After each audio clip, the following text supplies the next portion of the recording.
அலையே அலையே காட்டுல மலையே அலலே அலடியூடு செதற பதற விடுவன உதற அலலே அலடியூட் ஊரும் பிளட்டு 10,000 ஆரவ கொண்டு அச்சாடு நீ எத்தனையோ வருத்தங்களை பார்த்தா அத்தனையும் ஒருத்தனுதான் ஆக்க டியூட் உன்ன மிஞ்சினவ யாரும் இல்ல செஞ்சரு வச்சு ஜஸ்டனத பெர்சன்னு பார்த்தா இழிச்சவளா கிஸ்டரியா கேட்டா மண்ணண்ணா பந்தண்ணா ஊர் அலற கண்ணண்ணா தொட்டண்ணா பூ மலர என்ன சொல்ல என்ன வெல்ல யாரும் இல்ல ராஜாதி ராஜனா ராவண ராவணா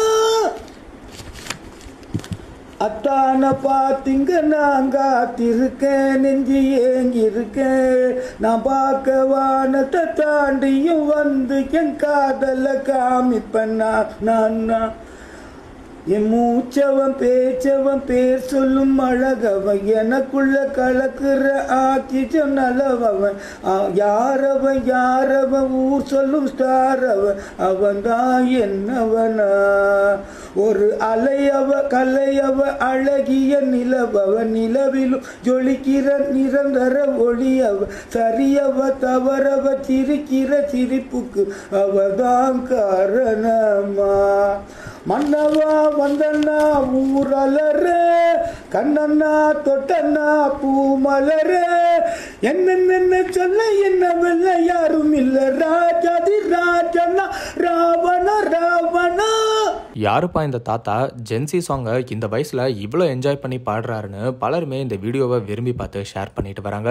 சாய் அபியங்கர் இசையில பிரதீப் ரங்கநாதன் நடிக்கிற டூட் படத்துல இருந்து சமீபத்துல ஊரும் பிளட் அப்படிங்கிற சாங் வெளியாச்சு. இந்த பாட்டுக்கு ஆரம்பத்துல கலவையான விமர்சனங்கள் வந்தாலும் இப்ப பலருமே சாங் கேட்க நல்லா இருக்குன்னு சொல்லிட்டு வராங்க. இந்த ஒரு சூழ்நிலையில பெனடிக்ட் அப்படிங்கிற இந்த தாத்தா அவரோட இன்ஸ்டாகிராம் அக்கௌண்ட்ல ஊரும் பிளட் பாட்டை பாடி ஷேர் பண்ணியிருக்காரு. கிட்டத்தட்ட 10 லட்சம் பேர் இந்த வீடியோவை பார்த்திருக்காங்க. பலரும் ஊரும் பிளட் சாங் வெளியானப்போ என்ன லிரிக்ஸ் இது ஒண்ணுமே புரியலன்னு விமர்சனம் பண்ணிட்டு இருந்த நிலையில இந்த தாத்தா அந்த சாங்கோட லிரிக்ஸை தெளிவா எல்லாருக்கும் புரியுற வகையில பாடியிருக்காரு. இவரோட இந்த முயற்சிக்கு பலருமே பாராட்டுகளையும் சொல்லிட்டு வராங்க. இந்த வீடியோ சாய் அபியங்கர் கண்ணிலையும் பட்டிருக்கு. அவரும் தாத்தோ அப்படின்னு கமெண்ட் பண்ணி அவரோட அன்பை வெளிப்படுத்தி இருக்காரு. இவர் இந்த சாங் மட்டும் இல்லாம பல சாங்ஸை பாடி அவரோட இன்ஸ்டாகிராம் அக்கௌண்ட்ல ஷேர் பண்ணிட்டு வராரு. இவரை கிட்டத்தட்ட 25,000க்கும் மேற்பட்டவங்க ஃபாலோ பண்ணிட்டு வராங்க அப்படிங்கிறதும் குறிப்பிடத்தக்கது. பிரதீப் ரங்கநாதன் நடிக்கிற டூட் படம் தீபாவளிக்கு வெளியாக இருக்கிறதா அதிகாரப்பூர்வமா அறிவிச்ச நிலையில இந்த படம் மேல இப்போ ஒரு எதிர்பார்ப்பு ஏற்பட்டிருக்கு.